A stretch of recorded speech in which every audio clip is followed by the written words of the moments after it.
We should be live. Hopefully everything works.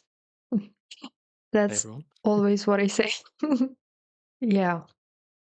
Well, people have seen me So on the game dev show, and there's constant technical issues at the start of every episode, so they're used to seeing me have trouble. yeah, it's just a pain for every interview, but hopefully it will get better with time. Okay, I think it works. If there's any issue, just let us know. I will also check the comment section. The So, show, and there's constant technical issues at the start of every uh, episode, so they're I used can to seeing me hear have trouble. I can hear you. Yeah, it's just a pain. Your video Oh, interview, but yeah, hopefully it will weird. get better Okay, I with don't time. I don't think I even have anything Okay, I open, do think I? it Oh no, works. what on? If there's any issue, just let us know. I will also check the. Never mind, it was mine. Jesus Christ. Okay. Anyways, such a good start. Hello, everyone. I'm excited to welcome Jason, a leading voice in Unity and C# game development. You have helped countless developers navigate everything from efficient design patterns to performance optimization. Jason, it's a pleasure to have you here. Thanks for joining. Thanks for having me. It's always fun to chat about anything in this area. Yeah, true. Now, could you tell us what initially inspired you to specialize in this field?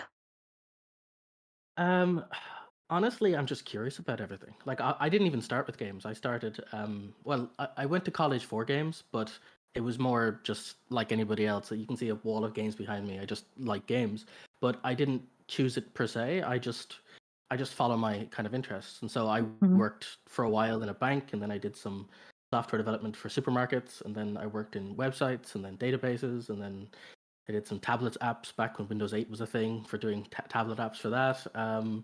Yeah, and then I kind of given up on games because there wasn't much in Ireland for game development, and so I just went to sort of enterprise software and DevOps, and then randomly I joined the Oculus Discord for creating VR games, and I was following the Kickstarter and just sort of going into that area, and then I met a bunch of people, made a lot of little mini games there, and it ended up sort of turning into a job, and now I've been doing Unity development and contracting for probably 10 years now. So yeah, sort of a Wow. bit random.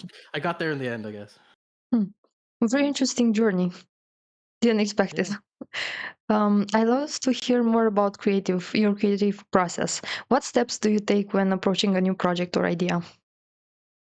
Uh, I I can get bored very easily, and so for me, I find what keeps me interested is everything is always more complicated than you think, and that can be a bad thing or it can be a good thing. It can have you stuck on a project for a long time, or it can be a great way to sort of re-energize you if you're bored.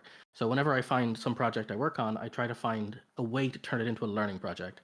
So if there's something in it that I can find exciting, so if I'm doing a UI, I will challenge myself to try to use monochromatic colors or something, or if I'm doing something with some other design, I would sort of research neumorphic and skeuomorphic design and try to figure out how to do that. Or level design, I would research the use of stairs in high and low environments and how you might approach it differently. And so whatever it is I'm doing, it gives me a constant hook of a reason to keep being entertained by what I'm doing. But the process wise, I try I try to keep it simple because the once I have the interest in what I'm doing, that'll fade quickly. Most people get bored very quickly in what they're doing. So for me, it has to be tight loops. So I'll basically do from the book Lean Startup, Eric Ries. There's an idea of validated learning. So I basically come up with a theory. I say, is it fun too, or would it be cool if, or would I enjoy X? And then I would just make the smallest test for that. I would just use something like Trello or something simple, and I'll repeat the loop, and I'll just keep adding features and testing the theory. And that way, if I try to pick something too big, I'll never finish it. So I always try to keep the loops sort of small. Hmm. Very interesting. We also have a comment. He's asking, I know JavaScript. Can I shift to game development? Yeah, honestly, I say this a lot that all software is basically the same. Like the hard thing to learn about software isn't the language. The hard thing to learn about software is the logic. So there's the concept of variables and flow and learning how everything works together. If you know that in one language, you'll quite easily transition to the next. So the way it usually works, from what I've seen, and I do a lot of tutoring, and I used to teach in back in college. I used to help out with something called Coder Dojo. Your first language will take you a year or two to be able to just work in, and maybe 4 years to feel really comfortable. But your next language might take you a year, but your next language might take you 2-3 months, and then after that it's 2 months ish or less for every language, because the core structure is always the same. So yeah, honestly, you can make a game in anything. Minecraft is in Java, Mhm. and I mean, even though they're the same names, Java and JavaScript may not be the same, but there are a lot of JavaScript games. And I came from ActionScript 2, which is what a lot of Flash games were made in, and that looks a lot like JavaScript, very similar language, especially 2. 3 is a bit more object oriented, but you can make games in anything. So yeah, I'd have no problem with it. And coding isn't even the most important part, as I'm sure you can attest to. It's stressful, but it's not.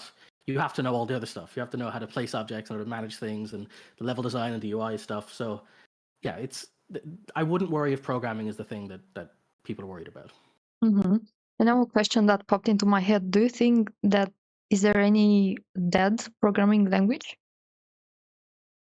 Uh, Unfortunately, no, and that's only because what's funny is what's dead to one person is really alive to another, and I know this a lot from enterprise.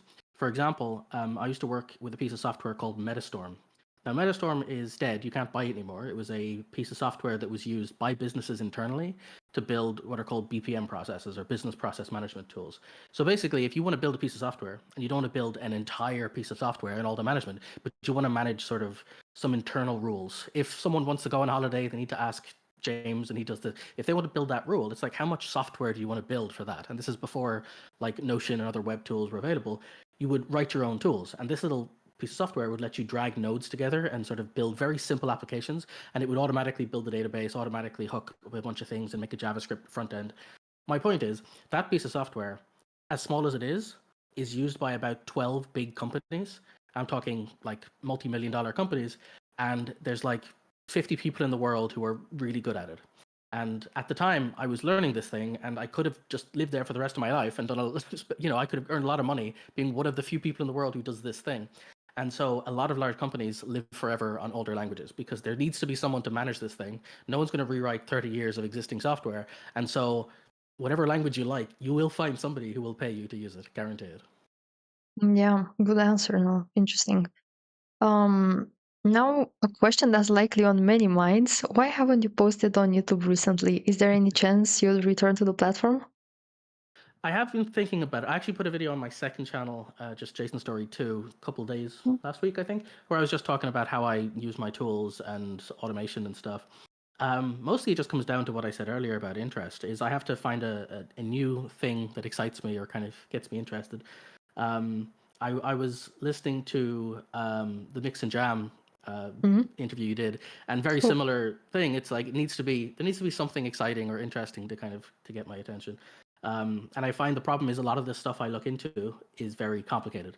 And it's one thing to learn how to do something; it's a whole other thing to turn it into content. So once you've decided what it is, you have to figure out am I teaching it or am I showing it off? If I'm showing it off, am I explaining complicated parts of it, or am I trying to demonstrate why it's useful? And so that's the tough part for me. If I'm debating doing some more kind of live things, or just maybe recording while I work and then cutting it up into videos or something. But coming up with formulated videos has been far too much work after learning something, that I'm trying to find a simpler approach. But I do want to make more content, and I have time now. I've recently had a bit more free time to work on things, so it's on the cards. I've got my videos set up and everything, so we're working on things. I'm happy to hear that though. I really like your videos, and also thank you very much for watching that interview. It means a lot, for real. Yeah, no, it's good. Um, Like you said, in your own stuff, it's yeah. fun talking to different people and seeing their perspectives, and where we relate on certain things. It's always kind of fun. Just like I said in the interview with Kyle Banks, even though maybe I have few similar questions, the answers are always different, even though it's the same field, of Really? course. Yeah, Oh so yeah. One thing I always say is because people always ask how do I enter this industry or how do I start a job like yours, and I always say the unfortunate answer is if you ask someone who won the lottery how to get rich, they'll tell you buy a lottery ticket, and that's terrible advice. It doesn't. mhm, That's not to say that it's wrong all the time, but every person's journey is going to be entirely related to who they know, where they were, and the industry changes. What was popular at one time isn't another, so even the kinds of things you learned won't be the same. And so it's not really, I think always be careful of advice that people give you and look at it more as the lessons of how they approach things rather than the specifics, because too many people try to follow a path someone took, and that path doesn't exist after one person has walked it. mhm. Wise. Yeah, that's true. So Unity is a powerful tool with countless possibilities. What do you see as its biggest strengths for indie developers, and how have you tailored your workflow to maximize its potential? I say that 100%. It's the fact that it's been the most multi-platform game engine of all of them, which a lot of people undervalue because they often just produce for PC, and if they don't, they might produce for one or two other consoles. And if you've ever gone down that path, it's very tedious because you have to actually get official support for like Sony or Nintendo. They want a lot from you, and you have to sign things, and you have to use specialized versions of software. It's not as simple as just deciding to press build for that platform. But you can increase your sales by up to 40% on each of those new releases in a lot of cases. Or in my case, I do a lot of non-game dev stuff in Unity, which people are often surprised by, is there's tons of software out there. And at the end of the day, Unity is a rendering engine. So for me, the ability to post to the web or to phones or tablets, the amount of times I've worked with client stuff where they might have a desktop, like large screen 40-inch thing for a museum or something, but they might want a tablet app that will be able to control aspects on the screen. And I can just say, cool, I'll just make you a tablet app, and I can just connect to the same port or whatever. And for me, it's the same thing because there's not much complexity in switching in Unity. So nothing else beats the level of just choose a platform, press build, if you manage things correctly. Mm, Interesting, though. Yeah, I'm really new into this field and in Unity as well. I mean, I started in January and experienced a few. I don't even know, like, if you take into account all the days that I spend, are probably like a month or something like that. So not a lot of time, but I'm willing to learn more and discover Mm. Unity because I feel like it's my favorite. I haven't tried in depth the other ones, but I don't Mm. know why Unity feels like the best one out there. Yeah, I mean, I think what's interesting is, and this goes back to what I said before about how the journey changes. I say this as someone who's very pro Unity, is I don't even know if that's entirely, if it's the best anymore for what we're doing, but it is something that's still very powerful because the thing about Unity is it's been around for so long with so much resources. It's got so many things to learn from. And so yes, there's things like ChatGPT that'll sort of consume a lot for you, but there's tons of videos on every topic you'd want to learn from. And the interesting thing I find with Unity is if you're doing things in .NET and C# specifically, that's very transferable. Without going into a whole history of programming languages, C# was basically Microsoft's attempt at stealing Java developers away from their work to move into .NET, and so they made it look a lot like Java when they made it. So C# looks like Java. Java is one of the most famous programming languages in the world. C# looks a lot like it, and then there's all the offshoots, like you've got F# and object-oriented programming and stuff. So unlike other engines where you're using a specific scripting language, if you learn Unity, you've learned how to program in .NET, which is one of the most prolific programming languages out there. So it's very accessible. It's very easy if you've come from enterprise to come into it, and it's very good to transfer those skills to other places. If you use certain game engines, they're really powerful for certain things, but you're going to find those skills are for that engine and that engine only, and that can be a bit tougher for getting other jobs. But I used to say Unity's strength was game jams. It was very much the pick up, press play, build. But now the industry's gotten a lot wider, and honestly, you can do anything now. You've got Construct, you've got Godot, you can build a game jam in anything, because it used to be Unity was the only one you could press play and make a web build on, and that was phenomenal. The fact that you could make a shareable build where someone didn't have to download software, but again, because that's not the only one anymore, they're all equally viable. So I would say it's at least worth giving a 2 week challenge to each engine just to play with it to see what you feel about each one. Because you'll find that a lot of the ideas are the same, but the actual names or tooling will change. It'll get a bit confusing learning why they call them pawns in Unreal or what they do over here. But fundamentally, you'll find that it's less scary to realize that most engines are solving the same problem. They just might have slightly different approaches to that. Mhm. We also got a question from Carl that asks, can you make a desktop application with Unity? If yes, is it recommended? You can, Yeah. and honestly, desktop is one of the better ones, I think. The only one I'm very cautious on is I would never make a mobile application in Unity because it runs very hot and you can't turn off the rendering side of it. A good example of this is Pokemon Go, where it's in Unity and it basically, you have to have it on to use because you can't do background processes the same way as a native application, and it'll like melt your phone's battery. It'll, well, not melt, but it'll like lower it really quickly and it won't run very long. But you don't have that problem on desktop. So I've made many little applications, and because it's .NET, you use the entire any DLL or piece of software or library you can find, you can use. So people think of it as a game engine, but I've used it for scraping metadata for TV shows and making folders. And I've organized, I've connected to Todoist or Marvin or various things I've wanted to connect to my own stuff. You can connect to databases, you can consume any web services. It's basically just a screen that draws things. And so if you think of it that way, the truth is you can make anything in it. There's actually a really good modeling tool. I can't remember the name of it, but it's on itch. It's like a kind of a very small modeling thing where it's got a bunch of preset shapes and you can compose a model and press export. It'll export out a model for you. Really good for quick game jam games where you can build like Lego block together things like spaceships in a really quick way. I wish I could remember the name of it, but it's Forge, Item Forge, or Game Forge. It's got Forge in the name, but it's Shader basically Forge? made in. Shader Forge? No, not Shader Forge. No, it's a modeling tool. It's different Okay. than Shader Forge. But basically, the point is that it's made in Unity, the Okay. full UI, the full application. And there's also a material designing tool that's not Shader Forge as well, but it's a separate standalone app that is for building stacked shaders. There's stacked materials for anyway. My point is there's loads of apps that are existing in Unity, and it's perfectly fine. But my one asterisk, like I said, is it's not great for standalone Android applications. It's fine for tablet apps and things where you're leaving them on to use for a task. But if it's an ongoing running app, it can be quite bad for battery life. Yura says, important to note that Unity added on-demand rendering that lets you dramatically lower battery usage and heat on mobile recently. Okay, that's good. I should I look into th- that because oh, that's one of those things I haven't looked at. they said Asset Forge by Kenny or something. Might be Asset Forge. Yeah, that could be it. Mm-hmm. Okay. Carl also says, yep, Unity is best. I tried Unreal. I hated it just for compiling. Long. It takes a long time, and sometimes it breaks. That okay. Well, that is true. And so, funnily enough, people look at Unity as my main engine, but I have done the full lot. My very first engine was so it was ActionScript first. Then I moved on to XNA, and then from XNA I moved on to Unreal, or at the time it was called UDK, because Unreal was the paid engine you had to use, and that cost like 20,000 to license. That was how much it cost to even get access to use it. Oh. And so they had the learning version called UDK, or Unreal Development Kit, and that was the one you could play with yourself and make things with.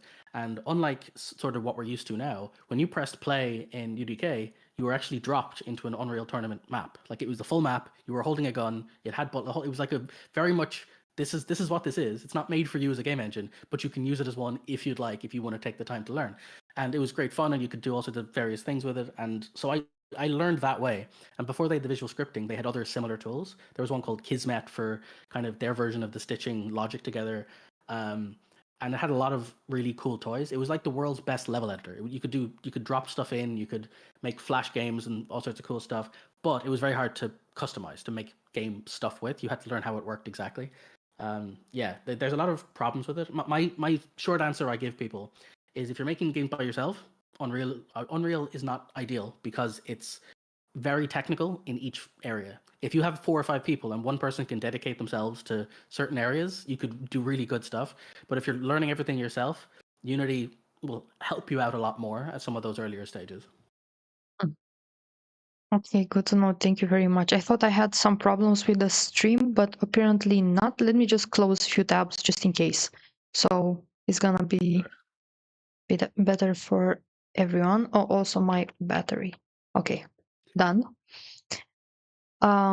What are the biggest challenges you face in your work, and how do you approach overcoming them? Oh, that's a good question. I would say one of the biggest challenges in specifically what I do is I do a lot of consulting and contracting. So a lot of people in the Unity or game dev space work for themselves. And one thing you take for granted is you know what you want. But if you work for other people, you don't really know what they want.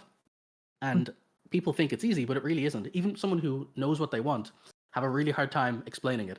And you get to this really weird scenario where they try to use your language, where they're trying to talk in game development terms to you, but they don't really know game development terms. And so you get a lot of confusion and back and forth. And so that to me is one of the biggest things to learn if you find yourself working with other people, is you have to learn how to communicate, and more than that, how to figure out when someone is failing to communicate and help them.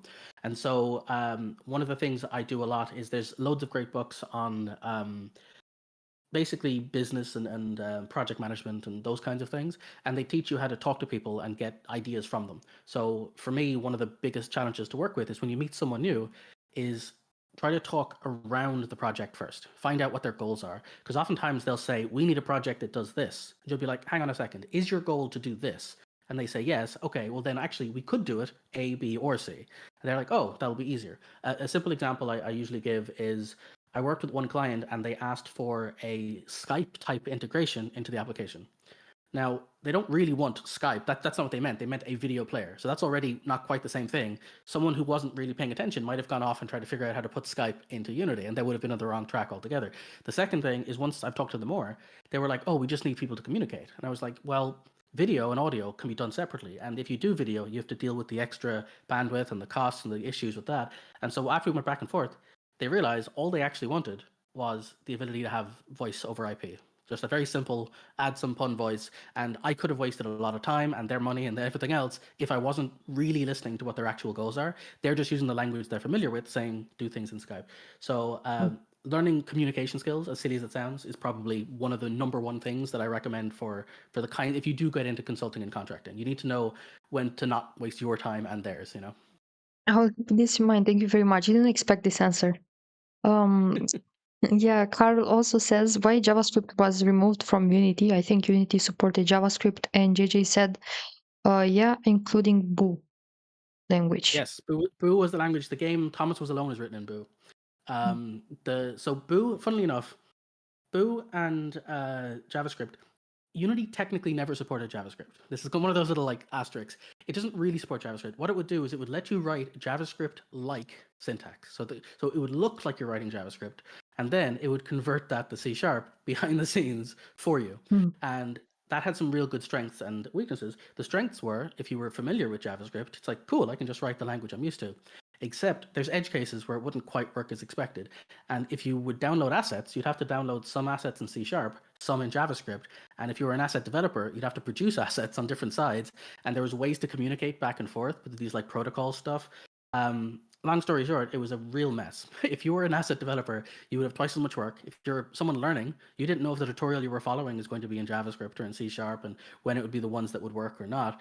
And so just like people complain now about the multiple rendering pipelines, which they're now moving away from, say, imagine that, but on the actual programming language itself. Imagine your entire project is bouncing back and forth between 3 languages, and you're trying to figure out whose scripts and what, and how do I communicate between those. So that's why they got rid of it, and I think it was a good thing they did. From your perspective, what are some common mistakes that beginners make in Unity, and how can they sidestep these pitfalls? Yeah, so there's so many you go through. I would say Name all.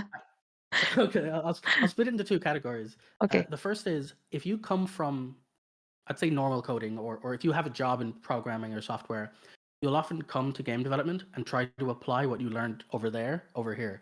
And it sounds obvious, like I went and learned programming here, it should be the same thing. But paradigms are hugely different. In enterprise development, for example, you're building an application like we talked about. It's what's considered event-driven applications. So you're building applications where the goal is wait till someone clicks something, respond. And so the things you can get away with in terms of time and development are very different than what are called loop-driven applications, which are games, which are constantly running a frames per second loop.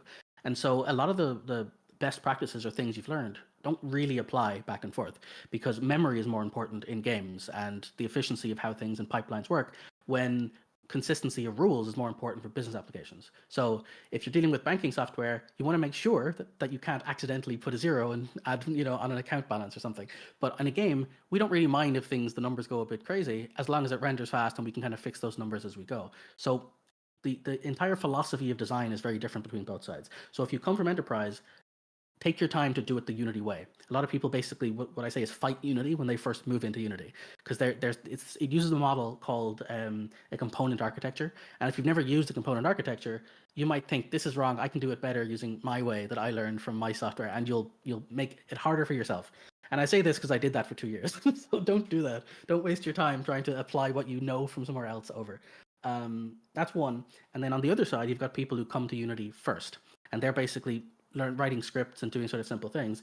The obvious answer there is tutorial hell, as everyone calls it, which is you hit this wall where you start following guides, and they're great, but there's this like zone of comfort where you're like, I know just enough that I can keep repeating these. I can keep doing shooting demos, and I can keep doing little towers and things, and I've learned that, and I've watched 50 videos on it, and there's like the next step seems impossible because there's always tutorials for here, then a big gap, and then tutorials for here, and like nobody knows how to cross that boundary, and everyone's really confused, and you kind of get stuck here because it's comfortable. And the trick that I recommend is you always want to be slightly further than your level of comfort. If you're finding everything easy, or you're thinking that nothing seems particularly confusing, then you can live there forever and you'll never really learn anything, and you won't be happy with yourself doing things. If you're trying to make an MMO for your first game, you're looking at the wrong direction and you're way past your skill level, and you'll end up wasting your time and building things that you won't be happy with. The answer is to find something that sounds easy and then like add a twist to it. Just push a little bit more and go, could I add X to it? Could I make it a bit more complicated?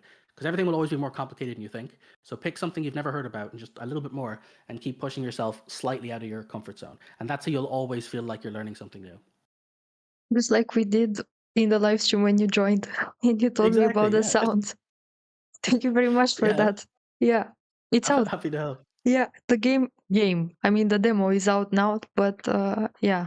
Yeah, no, I saw your video on it. Yeah, so Oh, it's good. great. It's good to complete it. Like you finished the loop and you had the different Oh, UI set up, and it's always good to explain that too to people, that mhm. the process that to your, as you even did in the video, um, your ideas change, right? Like you do a UI, it looks finished. Some people might give up and say, well, it's done. But you had a goal, you changed it, and you showed how to change it over time. I love that with watching video essays and devlogs, because a lot of people miss that part. They kind of, when you see a finished product, it looks like it's done. But no, actually, oftentimes people change their mind and it goes through multiple variations. And it's good to set that expectation. Otherwise, people get frustrated early and think, I can't just press a button and make it work like Sebastian Lag does. And it's like, no, watch his videos again. He regularly shows how he's wasted hours trying to solve the small problem. Yeah, I think I have more failures than success in general in this field. So this is why I feel like doing exactly what I'm doing and not pretending, oh, this is the final Mm-hmm. product, because it's not. It's not like the frustration is definitely there. Yeah. Carl also asks, is unit task recommended over Cortin? Hold on. I use ChatGPT to replace Unitask with Cortin. So I'll explain what they are just so everyone's familiar. Thank you. So in Unity, when you write code, it's as I said, it's a loop-driven system.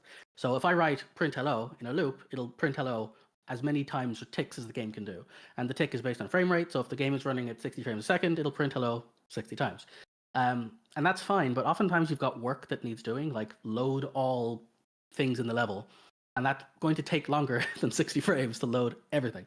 And so what you want to do is split that up over multiple steps. And the way you do that is you can run things. People think about it in terms of parallel, but it's not actually in parallel. What a coroutine does is it says, do this thing, and then just wait until the end of the next frame. Now do this bit. So if I know I'm doing a lot of work, I can basically split it up into chunks, and then do each chunk, say, load 10% this frame, then 10% next frame, 10%, and that'll avoid it stuttering. Otherwise, it'll freeze for the duration as it loads, and then it'll come back again, and you don't want it to do that. So coroutines are great, but the mistake people make is they think coroutines are asynchronous. They think they run parallel to the game. They don't. It just cuts the work up between multiple frames. And then the reason people mention Unitask is Unitask is parallel. It can run multiple things in using the task parallel library, which is part of .NET. And it is powerful to do that, but tasks get very hairy very quickly, because you're literally on the computer taking a piece of work and throwing it to different processes to do things, and you have to sort of stitch them all back together at the end. And you can find things like, if it throws an error over here, but you're not actually listening because you're over here, you don't see the error, and suddenly it doesn't just show you the error, it disappears. The error is gone now, and whatever it was doing just failed. So you have to understand all these extra complicated things.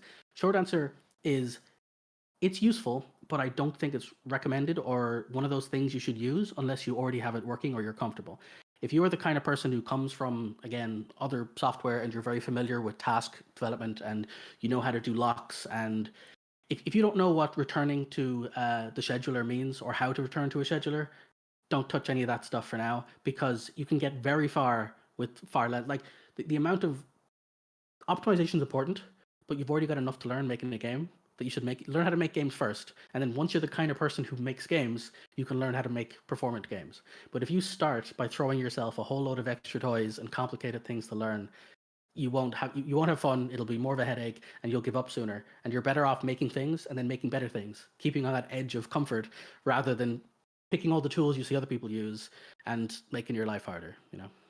And the best way of learning how to make games is with Start to basically. start.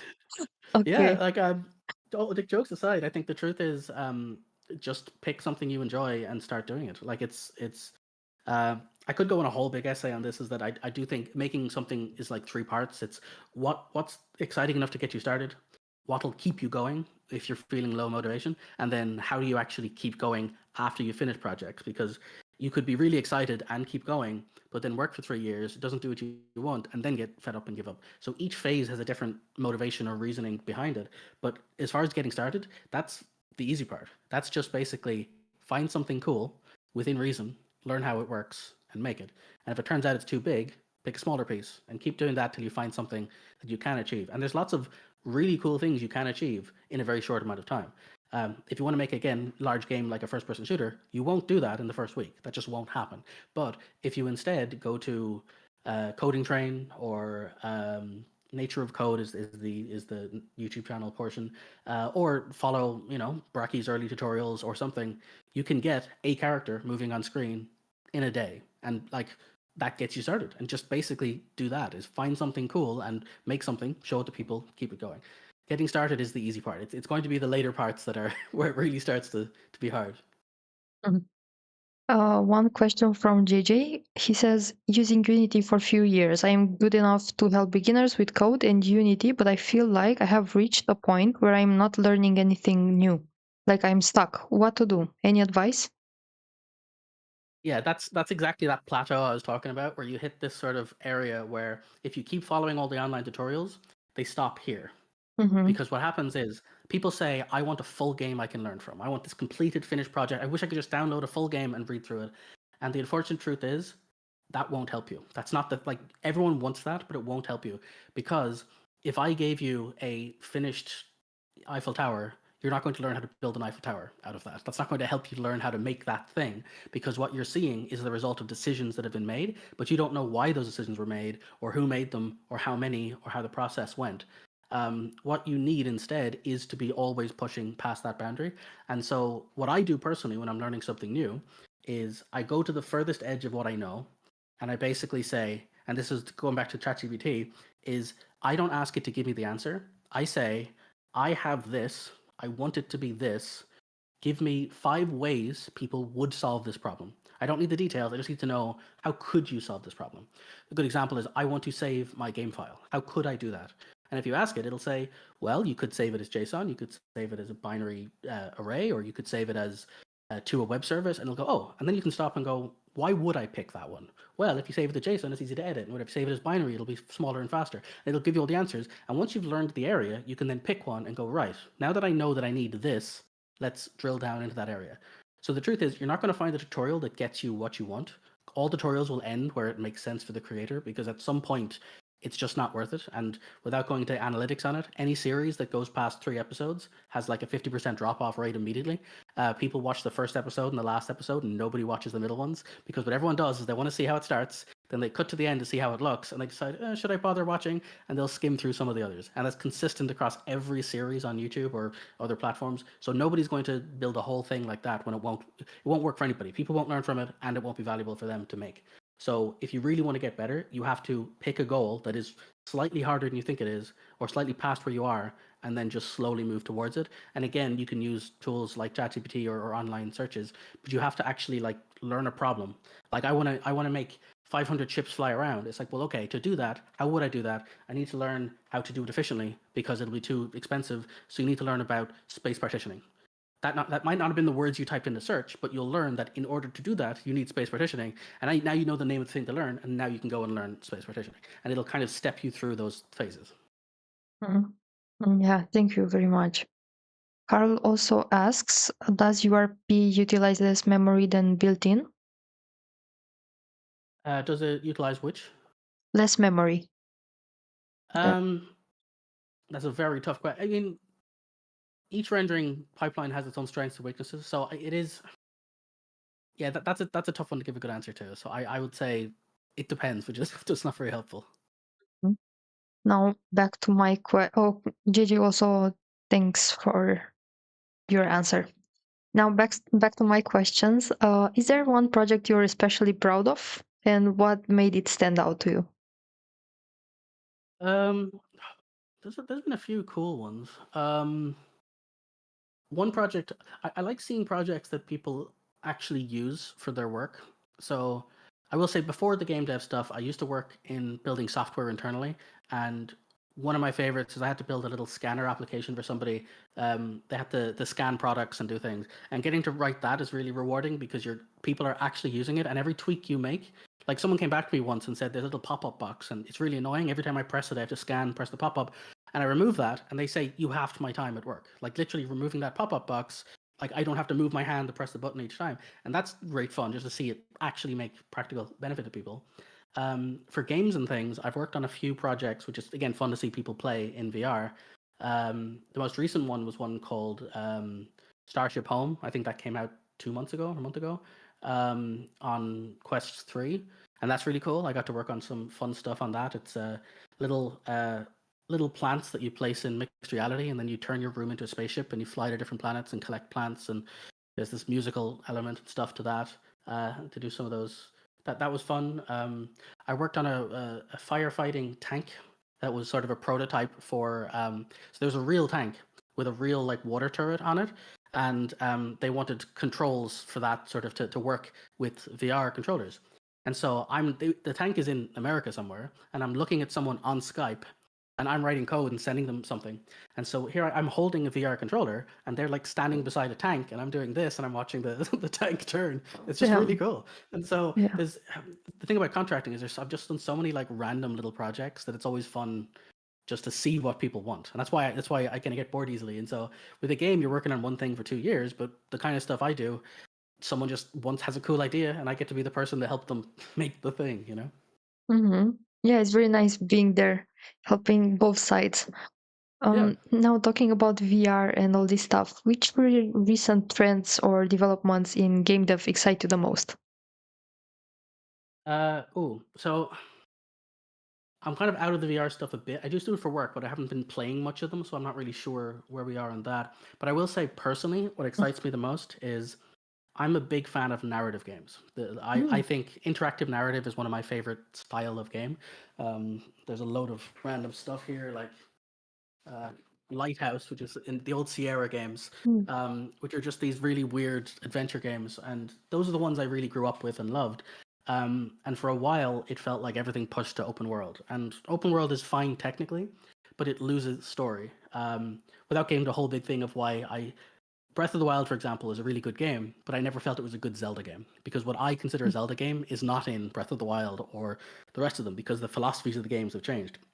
And so, with the release of Baldur's Gate, I think it's reminding people that story games are really fun. That are like people like stories again, and so that's what excites me. Is I want to see. It doesn't have to be giant RPGs, but I really want to see more Disco Elysiums, more games where people are really playing with medium as like an interactive and a narrative. And with the latest Call of Duty having a really good single player campaign, which hasn't happened in years, is fun to see. So I think the kind of return to more linear and story based things is exciting to me, and I hope that because they can be cheaper to make as well at times. So that's my hope. I hope I see more games that are 8 to 12 hour fun narrative experiences that sort of say something. You know. Mm-hmm. Yeah, that's true. Also, I really like your background, and I wanted to ask about the stuff behind you. So thanks for Oh showing sure. us. No, like, Yeah. So, oh my God, you this can is skip so to the cool. Oh yeah. my There's a whole God. lot of random stuff there. Oh my Um, goodness. I love them. so So yeah, I've got Jack's mask from Fable, Jack of Blades. I've got Tracer's gun from Overwatch. I have a whole bunch of retro games. It's really cool actually. I found someone on Etsy who turned out to live around the corner. I didn't know this. I ordered on Etsy a real wooden replica of the Kuriko of the shield from Zelda: Ocarina of Time, And turns out the guy was like, I actually live around the corner. Do we deliver it to you? And so the guy actually brought it over, which Oh, is very cool. wow, damn, that's so cool. Once I'm gonna move because now, I pay the rent and I'm a student and Hmm. this all this stuff. Once I will live alone, I said one entire room will be dedicated to video games and just Yeah. all this I stuff. was the same. For Yeah. years, I was the same. I was like, I'll just move. I'm never going to settle down. I won't bother. And then I started doing YouTube stuff, and I was like, okay, I'm going to do the YouTuber thing. And I sat down and I researched all the different stuff. I got the famous Kallax cubes back there because they're really good for showing little kind of things. And I found old games I wanted to get collections of, and Mhm. I now have the full the YouTuber background, and it is fun. It's nice having a place that sort of represents you and all of the like weird games that you particularly grew up with that may not be the popular ones that other people remember, you know. Exactly, yeah. I also want to put something on my walls because I feel like they're way too empty and this is not my personality. So Mm. yeah, I totally understand. Well, Um, that's why like my one of my favorite things I have is it's out of frame, unfortunately, but I have a full replica of Majora's Mask from Majora's Mask. It's this full actual like giant mask, been hand painted and stuff. It's gorgeous. It's if the whole place is on fire, it's probably the thing I'd grab as I was running out the door. So. Good to know. Carl also asks why Unity dots is so hard. Oh, yeah, Dots is very hard. And the reason Dots is hard is because it's a fundamentally different architecture. Um, the so I mentioned Overwatch earlier. Overwatch is written in it's not Dots, but it's the same architectural principles that Dots is built on. Because it's not in Unity, but it uses the same philosophy of design. Um, the idea is that there's loads of ways to think about software, and it gets really technical into how the memory is stored. But the basic idea is you are when you write games, there's things that make sense for you as a designer, and there's things that make sense for the other person. Here's a really silly example. If you go to a restaurant that deals with lots of people, it might make more sense linguistically to communicate by saying, "Table number 5 has ordered a burger and a salad and whatever," but that's very slow. And if you're doing that all the time, you're not going to get through as many customers as you need to.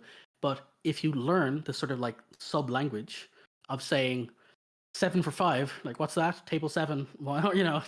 what's number 7 for table 5? Then internally you build a system that's considerably faster. And the thing about Dots is sort of speaking more to the memory managed side of how the software works. And you have to learn how to speak that language basically. And it's going to be a lot harder because you're learning more closely how the computer thinks, how it basically packages memory and how it stores things in contiguous arrays. And you're trying to learn how to manage that information in a way that marshals data back and forth, because the way computers work is kind of like a kitchen, because it's in a restaurant you've got front of house, back of house, and each area does their own job. You've got people, it's like whole different buildings, and you communicate by sending food back and forth and orders. And so with the computer you've got these pipelines between the graphics and the rest of the system, and so each one of these pipelines has communication channels, and basically it gets very complicated. And it's useful to learn because it's very good to know these things. It helps you make good decisions. But going back to what we said before, once you learn to make games, you can then learn to make performant games. But first, learn to make games. It's more important than getting too hung in the weeds on what specific people or engines or whatever people do. Yeah. Also, another interesting question: why big AAA studios avoid Unity most of the time and prefer Unreal? Unreal is hard and bloated. Um, well, again, that's also very complicated. Well, the truth is, most studios preferred their own engine. That was the short answer. Right up until very recently, every studio used their own game engine. And the answer is simply, it's faster once you get started. Once you've built your engine, it works exactly for what you want to do, and it's everyone in house already knows how to use it, and you can solve your own problems. And the the other side of the coin would be using someone else's tools and dealing with whatever features they have, but then you don't have access to the source code. And so some engines you'd have to pay extra to get access to the source code. And so you can do that. You could do that with Unity, and you could do that with Unreal, where you can pay them extra money to get access to the source code and make modifications. But companies didn't want to do that because now their entire company is built on another company. If that company doubles their prices or comes up with a terrible business model that annoys everybody, then they're in trouble, right? And they don't want to do that. And so for years, nobody wanted to use a different engine. And that changed once people started to weigh the costs, because it comes down to there is, for certain people, Unreal is a very industry heavy tool. And so you've got a lot of very well-trained professional people who are now older who have been using that for years. So if you're making a game, if you start in Unity, you've got a lot of younger people who know Unity, but a lot of the older people were familiar with Unreal. And so they're going to hire the people who have more experience making those kinds of games. And then the problem is, once you've started that, you're going to stay that way. If I've built 3 games now in Unreal with people I know, I'm going to keep making games in Unreal with people I know. And so Unity would be, you'd have to start with a new engine with new people. And that's not to say it can't be done, but it has to be a risk. And as we all know in the games industry, they don't like risk. Risk is a very dangerous thing. And so companies would rather build their own thing than kind of lean into a different engine. Mhm. How do you see the game development field evolving over the years, over the next few years, and where do you think indie developers will fit in? Well, with the modern nonsense going on, it's very hard to know the answer to that question. I think anybody who says they know the answer is probably lying. I think the truth is more. The one thing I would say is everyone talks about AI, and I admit I like the phrase people say AI is like a train. You have an option to be in front of it, on it, or under it. And so these days you have to make your decision. You have to decide to be on board to some degree. It doesn't mean you have to use it every day, but you need to understand it well enough to know what it can or can't do, or it'll pass you by. And so it's worth if you are going to be in games, you need to at least know it enough to give more substantial critiques than just saying I don't like it because it steals art. I mean that's a fair complaint, but you should know what you're complaining about effectively because it's going to be important to you. So I think that's probably the biggest thing is AI will be used in games.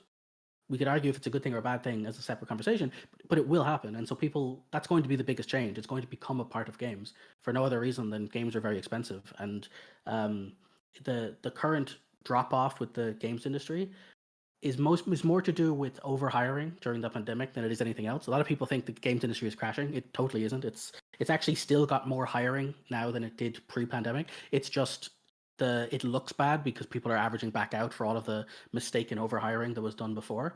But the model's not sustainable. Just like with TV before, a lot of people didn't realize that the Netflix in a way kind of killed television production because of there's a whole philosophy of why that's a problem for it did a lot of damage to its own industry in a way that it didn't realize it was doing, and games are going a similar way. And so what's going to happen is there'll be a lot more smaller games made where the focus on cutting down costs for development, and that's going to include a lot of AI. And so the question is, how can we still keep some honest art and interesting stuff going on in an environment that's going to be aiming towards smaller and more tooling?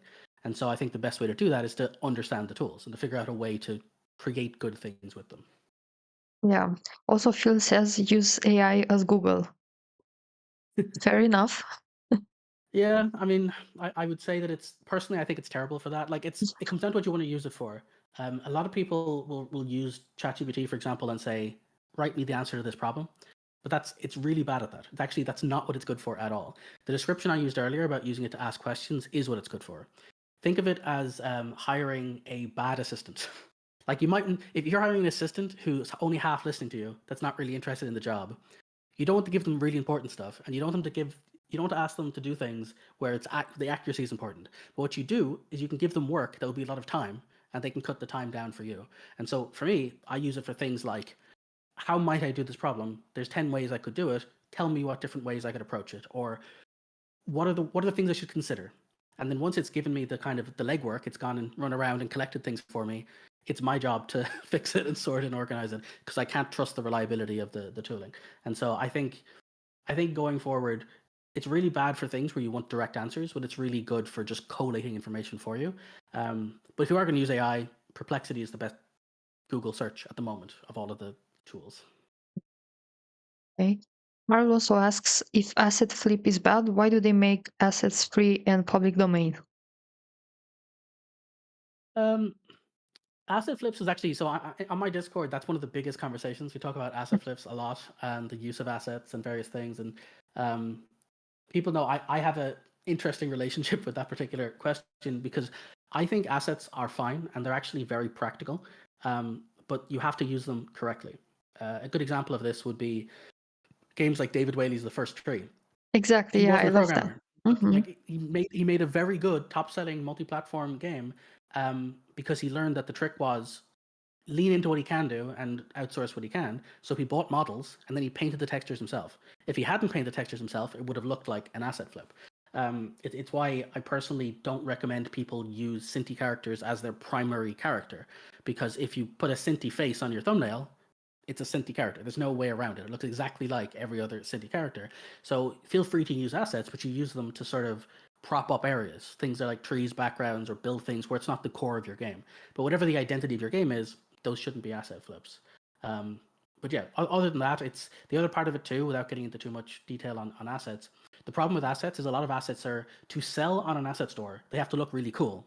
But to look really cool, they have to be very unique. But if they're really unique, you can't add a single unique thing to your game if you now can't make other things like it, which means you have to hire people to make matching things or buy more from the developer, and they won't always have what your game needs in particular. So you have to find a middle ground between buying things that will fit your game, but in a way that you can modify them so they support what you're building. So it can be complicated. Mm-hmm. I also use a lot of asset flips because I feel like um, I have to do a lot of projects for the university, right? And there's a lot of time pressure.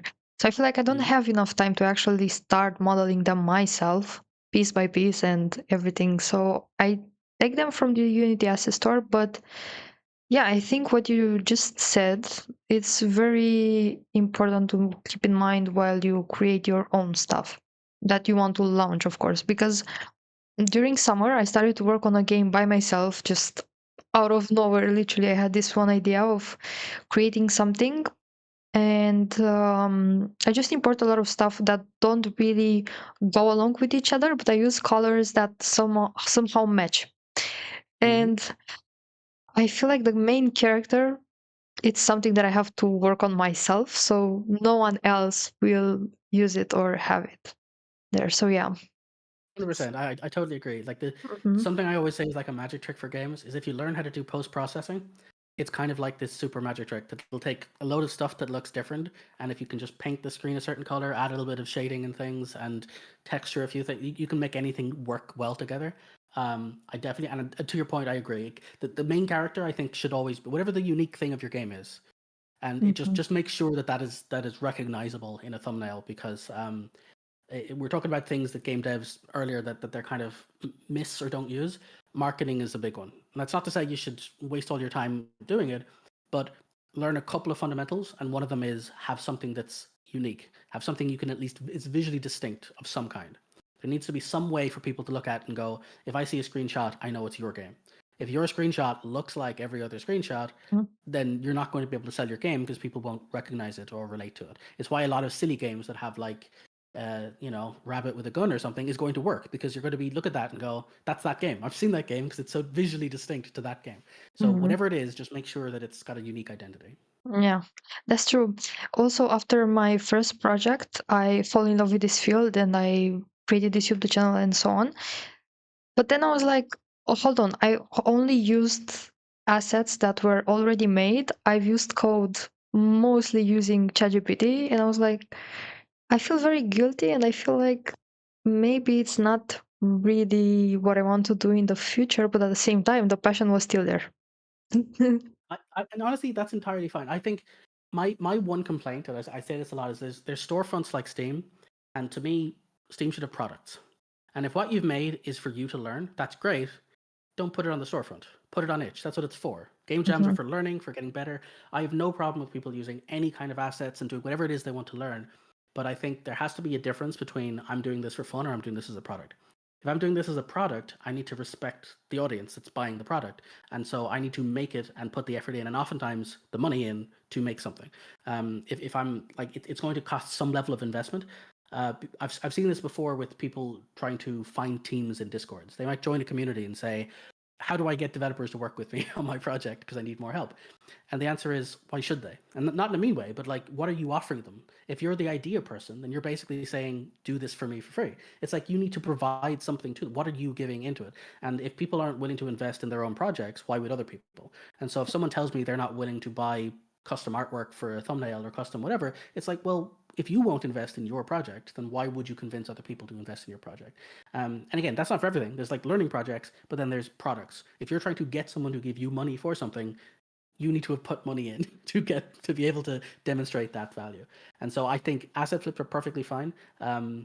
Just make sure that you're, you know, if you're using assets as they are, that's an itch game jam demo. If you want to put it on a storefront, I need to see someone has textured it themselves or learned how to make a cohesive style or match things together in a way that means they care about the project.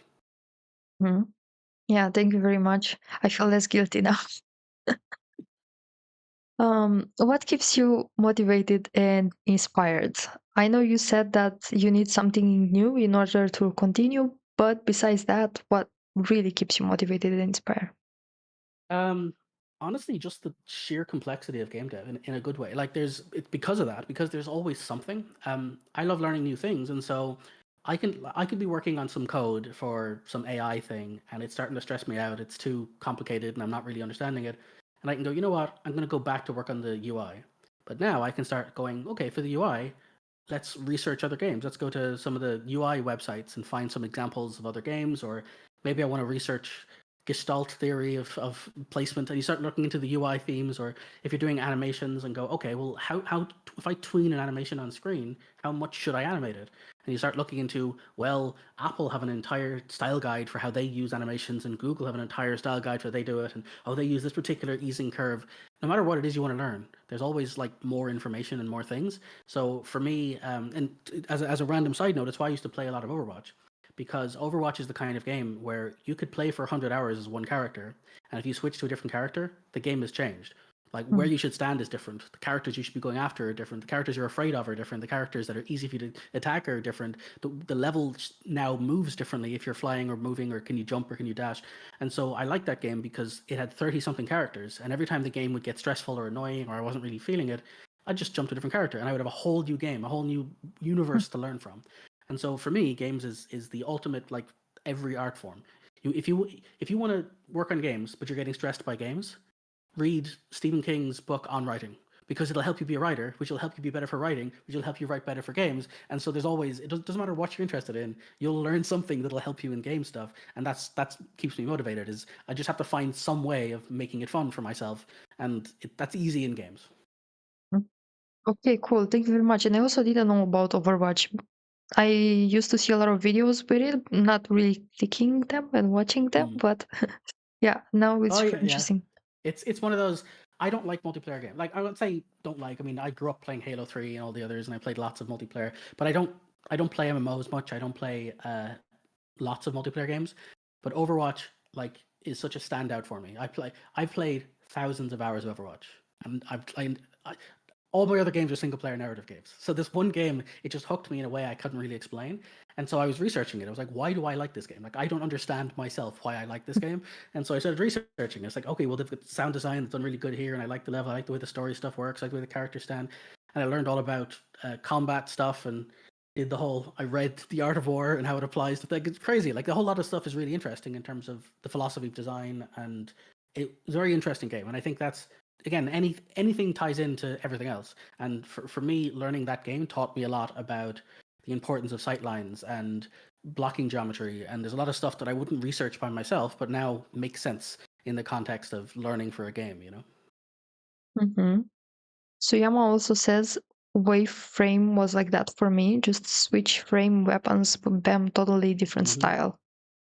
Yeah, and that's the great thing about games is like your playstyle can change drastically. Even a game like Hades, if you do a run with a different weapon, it's a completely different game. It feels completely different in terms of how you're going to approach problems. Hmm. And my last question. So, guys, make sure if you have any other curiosity to drop in the chat. My question is there a lesson you've learned along the way that you wish you would known when you first started?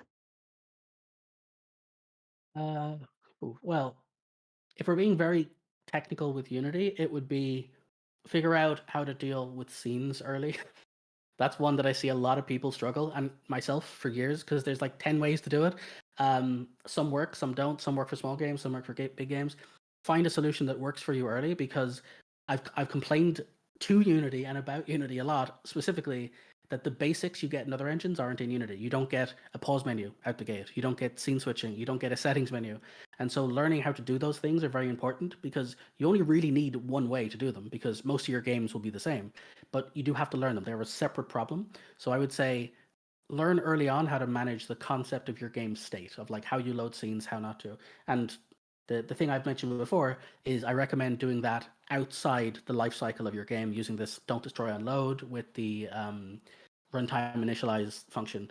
There's loads of videos that'll cover that better than I'll be able to here, but that's the specific one. If it's more broad, I would say that the number one thing I'd recommend people do is know if you're making a project to learn or a product. Because if you're making a project to learn, all the time you spend on it's probably valuable in some degree. But if you're making a product, a lot of that time can be wasted. And if you don't picture yourself sitting there and money falling out of your back pocket the whole time you sit there, you're going to end up spending a lot of time. And this isn't to be like saying games can't be fun, but my point is one of the most depressing things I see, and I see it far too often, is people who spend a year to 3 years working on one project and either don't release it or they do release it and 50 people play it. And I don't want to see that. I don't want to see people waste their life on something and be, heartbroken when it doesn't work. And the truth is, it's because there's too many things to learn, and some of that stuff you only learn by putting a game out or having people play it.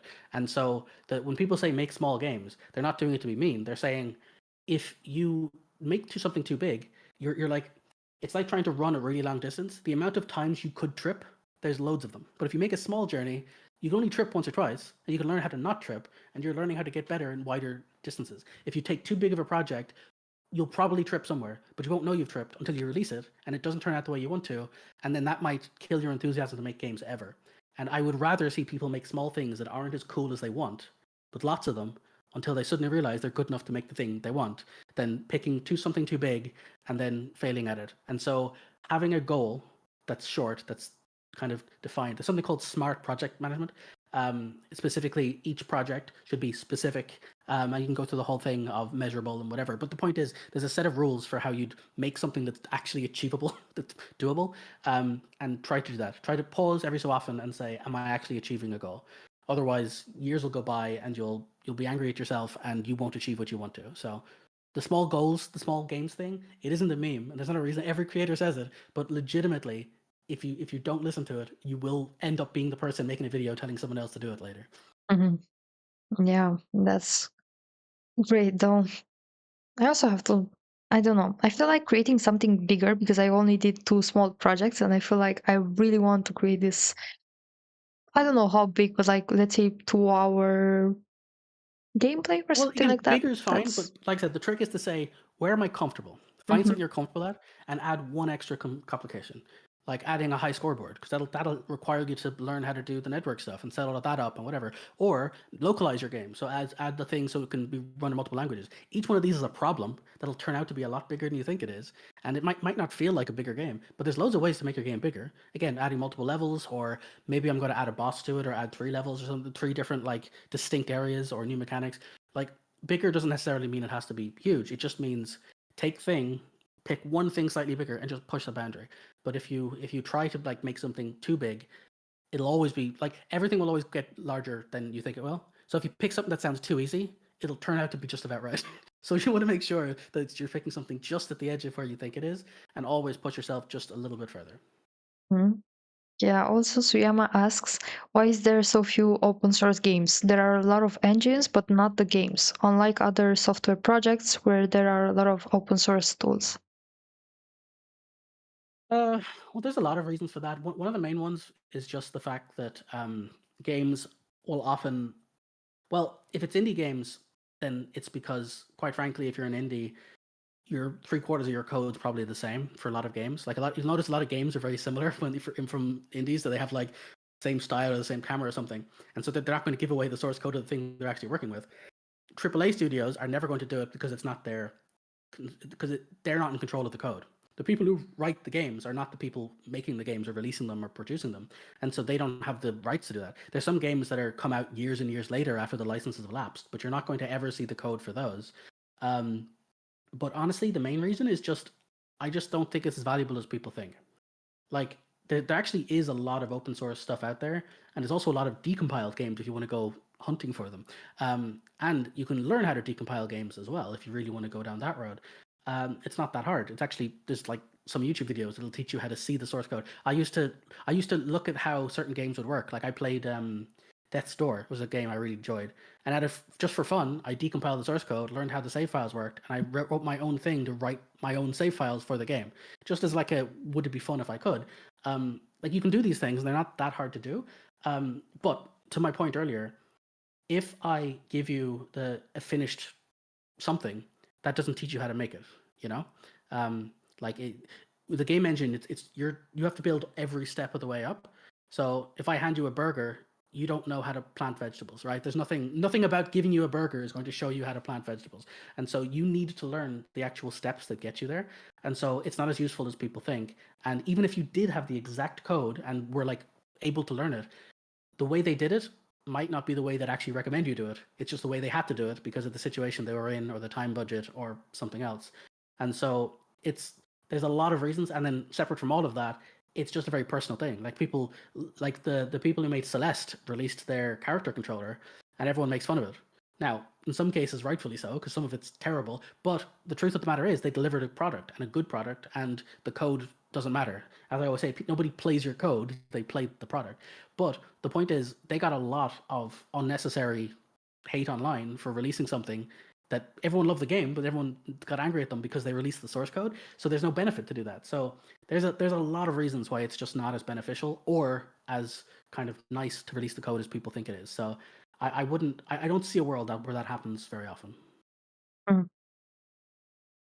I see. Where Oh, hold on. Yura says moddable games also often guide you through how they make things. That's another good Mm-hmm. point too. Yeah, like you may not get access to the source code, but if you follow there's so many like Unite talks or GDC talks, you'll be able to see full looks at things. If you want to see how the Elizabeth character in BioShock Infinite, all that complicated AI works, they'll show you. There's an entire 2-hour video and they'll talk you through where they place markers. If you want to learn how the dialogue system in Firewatch works, there's an entire video that talks about that. If you want to learn how Inside is one of the highest like performance-wise games in Unity on multiple platforms, they'll talk through all of the modifications they did and all of the different really neat tweaks to not using vectors and only using floats in certain areas for things just to like get the most performance for level loading. So they're not secrets. Like people think the companies aren't hiding the information from you. It's just the code isn't going to be as practical for you as some of the little bits of information that you can find if you kind of do the homework, you know. Yeah. So these were my questions, guys. If you have any, make sure to drop it in the chat. Thank you so much, Jason, for sharing your insights and experiences with us. We appreciate you taking the time to join and look forward to seeing how your work continues to inspire both new and seasoned developers in the industry. Best of luck with your future projects. And hopefully you will be back on the main channel because I didn't know Yes, about the second I'm one. working on Yeah, it. Yeah. hopefully. I'll hopefully get something fun out of it. I'm currently thinking about doing some stuff that's a bit more on. I've been thinking a lot about state and save files, and I've been I want to do something fun where I explain binary stuff and how the save files work, how compression works, and how to do different kinds of save formats and memento pattern. There's a lot of fun. There's stuff there that I'm kind of thinking about doing something on. So we'll see if I can come up with a fun video. Looking forward to see it.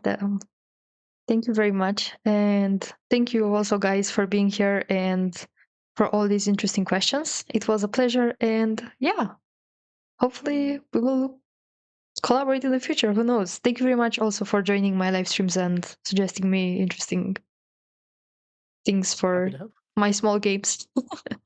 Yeah. Okay. Thank you very much. Bye. Bye bye.